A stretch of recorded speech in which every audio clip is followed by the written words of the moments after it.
Well, I do have a Patrico update, a Patrico health update, if you're interested. Yes, please. So he's got a small bleed in the kidney that they just did the surgery on last week. So that's why Tony had to go back to the hospital on Sunday afternoon. A lot of pain. Mm-hmm. So he's got a procedure today where they're trying to get the bleeding to stop. So he's been in the hospital 7 of the past 11 days. So obviously, he's bummed out. He just wants to be home. Yeah. You know it's bad when I saw one of the posts he did recently was he was excited that he got to sit in a chair.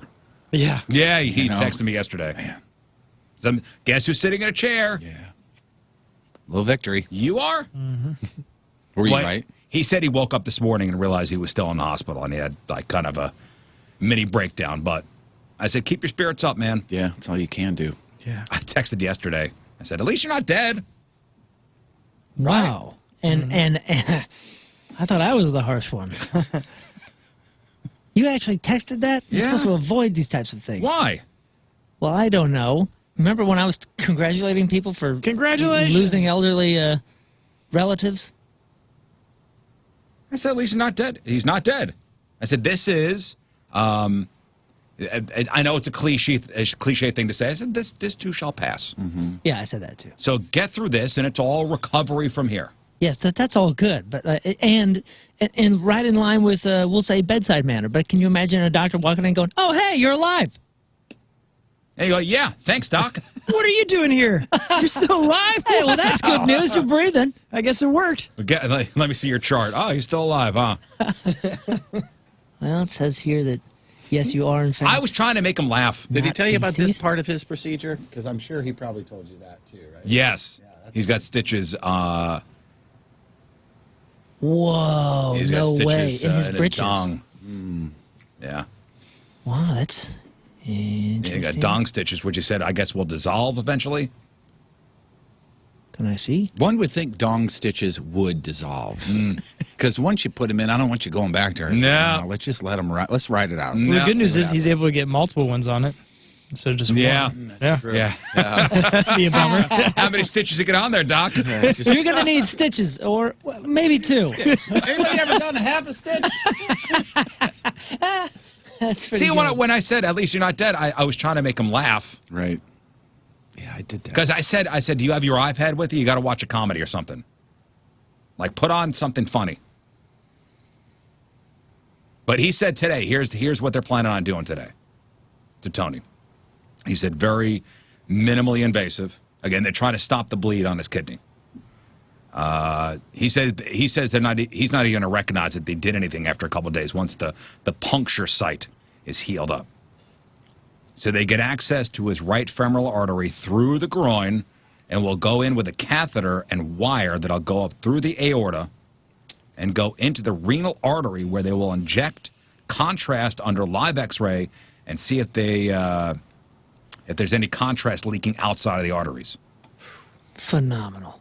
Man. Phenomenal. And if they find that, then they'll have to go into the smaller arteries in the kidney and they'll drop off coils to stop the bleeding. The coils will be permanent. Usually the coils are made of platinum or other high-priced metal. Start off straight, and once released from the wire, they curl up almost like a slinky. Then once they compact the artery, the blood clot off on the coils and, I guess, shuts down the bleeding. Oh, my goodness. You know what? And he said the procedure is very low risk. So he should be fine after this. Thank goodness they have the technology and the knowledge. Yeah. All that Oh, it's stuff amazing. to be able to do this. Can you It's imagine ridiculous. that? Yeah, dude, 100 years ago, in 1920, Band-Aids weren't around. And now we're blasting things into his renal artery and different things and hoses into his heart. Wiring up, through the groin. Or they can do it through the arm sometimes too, where they go into your heart and they can check everything to see if there's any blocks or any of that kind of stuff. Well, I got a It's headache amazing. right now. They drill a hole in my head to alleviate it. Yeah. Yeah. It's a small one. Back in the day. Yeah.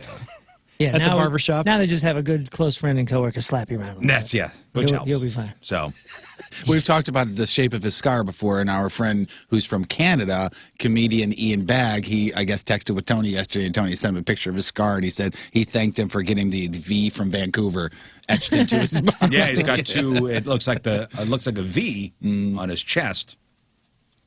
Because one just kidney, other kidney, but over a foot long, the scar. Yeah. So that's what's happening with Tony. There goes his stomach model career. I know he was working on that. That's been over for a while. Yeah. Yeah, but he's got the dong stitches. Yeah. Oh man, that's. Want to see my scar? That's some street cred right there. I'm going to show him the scar on my stomach. He's going to be like, cute. You want to see my scar? Yeah. Right. Look at this. Yeah. Zip. Yeah, it's like that scene in Jaws. Is where Quint and Richard Dreyfuss are comparing scars. Oh, okay. And I was like, surgical wounds. wait a second. Which scene in Jaws? I hope not.